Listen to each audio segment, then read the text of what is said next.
Good evening students. Plastic analysis, that is 5th unit பத்தி நம்ம பார்க்க போறோம். ஆல்ரெடி PPT வச்சு எக்ஸ்பிளைன் பண்ணிருந்தேன். அதுல நிறைய பேர் வந்து உங்களுக்கு அண்டர்ஸ்டாண்ட் ஆகல மேம் சொல்லிருந்தீங்க. ஸோ ஹேண்ட் ரிட்டன்ல பார்க்கலாம். ஓகேவா? ஸோ இதெல்லாம் தான் நம்மளோட சிலபஸ்ல இருக்க டாபிக்ஸ். என்னென்னு பார்த்தீங்கன்னா ஃபர்ஸ்ட் வந்து பிளாஸ்டிக் தியரி, அப்புறம் statically indeterminate structures, determinate structure analysis எல்லாமே நம்ம அனாலிசிஸ் 1ல் பார்த்துட்டோம், ரைட்டா? ஸோ அப்புறம் plastic moment of resistance, plastic மாடலில் safe factor and load factor. Safe factor and load factor calculate பண்ணுறது தான் உனக்கு 16 மார்க் கொஸ்டின்ஸாக வரும். பிளாஸ்டிக் ஹிஞ்ச் அண்ட் மெக்கானிசம்ஸ் உனக்கு ஒரு கொஸ்டினாக வரும். அதுக்கப்புறம் பார்த்தீங்கன்னா upper and lower bound theorems கம்பல்சரியாக உனக்கு 2 மார்க்ஸில் அப்பர் அண்ட் லோயர் பாண்ட் தியரம்ஸ்னால் என்னென்னு எக்ஸ்பிளைன் பண்ணுங்கன்னு சொல்லியிருப்பாங்க.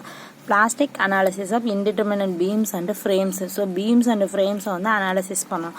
லோட் ஃபேக்டர் கால்குலேட் பண்ணுற மாதிரி ஒரு ப்ராப்ளம் உனக்கு வந்துடும். அனதர் ப்ராப்ளம் வந்து plastic analysis indeterminate beams and ஃப்ரேம்ஸ்லேருந்து கம்பல்சரி ஒன்று வரும். ஓகேவா? ஸோ ஃபஸ்ட்டு வந்து இன்ட்ரடக்ஷன் பார்க்கலாம். ஸோ இன்ட்ரடக்ஷன் பார்ட்டில் வந்துட்டு உனக்கு நார்மலாக the materials can be classified into 2 types. ஒன்று வந்து இப்போ எலாஸ்டிக், அனதர் ஒன் வந்து elastic perfectly plastic. So elastic means suppose if we are providing the லோடை ரிமூவ் பண்ணும்போது ஆட்டோமேட்டிக்காக அது அதனோட ஒரிஜினல் பொசிஷனுக்கே ரிட்டர்ன் வந்துச்சு அப்படின்னா that is elastic material. Elastic and perfectly plastic material அப்படின்னா சப்போஸ் வி ஆர் அப்ளைங் எ லோடை ரிமூவ் பண்ணும்போது அந்த ஸ்டேஜில் அது அதனோட ஒரிஜினல் பொசிஷனுக்கு போகாமல் சம் ஸ்ட்ரெயினோட ரிட்டர்ன் ஆச்சு அப்படின்னா that is the elastic perfectly plastic. ஓகேவா? ஸோ இந்த கர்வ் நீங்கள் ஆல்ரெடி எங்கேயோ பார்த்த மாதிரி இருக்கும். This nothing but it is the mild ஸ்டீலோட stress strain curve. So stress in y direction, strain in x டைரக்ஷனில் எடுத்துட்டு ஸ்ட்ரெஸ் ஸ்ட்ரெயின் கர்வ் ட்ரா பண்ணணும் அப்படின்னா அதுக்கு ஒரு அப்பர் ஈல்டு பாயிண்ட் இருக்கும், லோயர் ஈல்டு பாயிண்ட் இருக்கும். அதுக்கப்புறம் ஒரு பர்டிகுலர் ஸ்டேஜில் இருந்து நமக்கு வந்து ஸ்ட்ரெஸ்ஸை நம்ம இன்க்ரீஸ் பண்ணாமலே ஸ்ட்ரெயின் மட்டும் இன்க்ரீஸ் ஆகிட்டே போகும். அந்த ரேஞ்சை தான் நம்ம பிளாஸ்டிக் ரேஞ்சும். ஸோ நம்ம அப்ளை பண்ணுற லோடு வந்து பிளாஸ்டிக் ரேஞ்சை வந்து கிராஸ் ஆகிடுச்சு அப்படின்னா ஆட்டோமேட்டிக்காக நம்ம ரிமூவ் பண்ணும்போது அது அதனோட சம் ஸ்ட்ரெயினோட தான் வரும். ஓகேவா? இதுதான் அந்த மெட்டீரியலோட இது. ஃபார் எக்ஸாம்பிள் சப்போஸ் நம்ம ஒரு ரப்பர் பேண்டை இழுத்து பார்த்தோம் அப்படின்னா ஒரு பர்டிகுலர் ரேஞ்சுக்கு அப்புறம் நம்ம லோடு கொடுத்த வாட்டி அந்த ரப்பர் பேண்ட் வந்து எலாங்கேட் ஆகியதாக இருக்கும் இல்லையா? அந்த ஸ்டேஜ் தான் நம்ம பிளாஸ்டிக் ஸ்ட்ரெயின்னு சொல்லுவோம். அதுக்கப்புறம் நம்ம லோடு அப்ளை பண்ணோம்னா அதுலேருந்து வர்றது வந்து ஸ்ட்ரெயின் ஹார்டனிங். ஓகேவா? நமக்கு இப்போதைக்கு தேவை பிளாஸ்டிக் ரேஞ்சை பற்றி மட்டும்தான் பார்க்க போகிறோம். ஸோ அசம்ஷனில் வந்து உனக்கு 4 or 6 பாயிண்ட்ஸ் வந்து ஆல்ரெடி இருக்குது. நான் இம்பார்ட்டண்டான 2 பாயிண்ட்ஸ் மட்டும் எழுதியிருக்கேன்.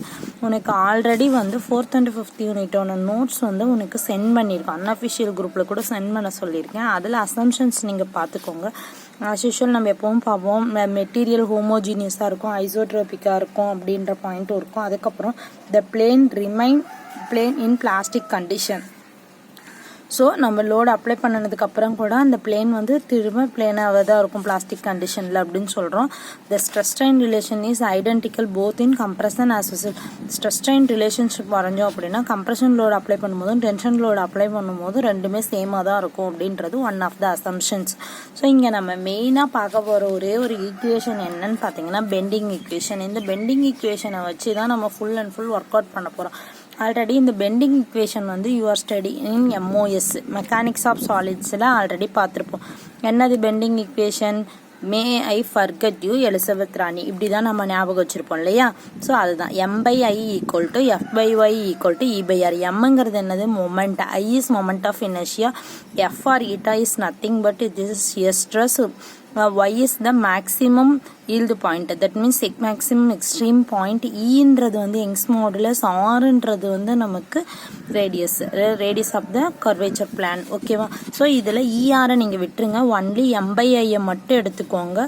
M/I = sigma into Y.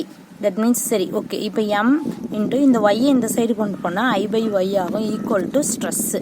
So I/Y நம்ம என்னன்னு சொல்லுவோம்? Section modulus. Moment of inertia divided by டிஸ்டன்ஸை தான் நம்ம வந்து சென்டர் டிஸ்டன்ஸை தான் நம்ம செக்ஷன் மாடுலஸ்ன்னு சொல்லுவோம். So sigma equal to stress equal to M/Z. ஓகேவா?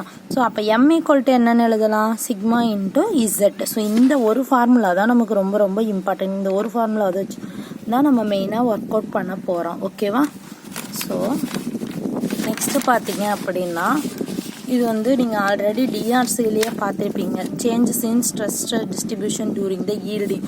இப்போ ஒரு ரெக்டாங்குலர் பிளேன் இருக்குது அப்படின்னா அந்த ரெக்டாங்குலர் பிளேனில் நியூட்ரல் ஆக்சிஸில் நம்ம லோடு அப்ளை பண்ணும்போது என்ன ஆகும் அப்படின்னா அட் த டாப்பில் வந்து கம்ப்ரெஷனும் பாட்டமில் வந்து டென்ஷனும் ஈல்டிங் ஆகிட்டே இருக்கும்.